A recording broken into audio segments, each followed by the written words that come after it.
Here we have today Mrs. Shashi Rastogi with us. Her family members were disturbed by the fact that she was snoring quite loudly in the night and creating disturbance for everybody, including the fact that she could not sleep properly herself and was suffering from frequent disturbances at night and getting up. So she approached us and we decided to make an anti-snoring device for her. Here we can see this anti-snoring device. This contains two parts. One is a clear and another one is a slight bluish, connected together by a rigid connector. And here we are seating it.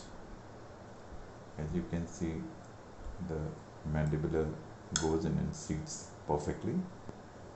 And now बंद करिए इस पे जरा सा. And here the maxillary fits in. Now as you can see, it brings the mandible a bit forward and मुंह खोलिए जरा सा. Still allowing, बंद कर लीजिए वापस.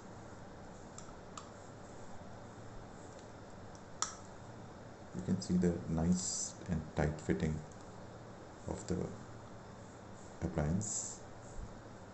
कोई दिक्कत तो नहीं हो रही, कहीं चुप तो नहीं रहा. So here we are giving the appliance. She is supposed to wear it at night and we'll have a feedback say after 2 weeks.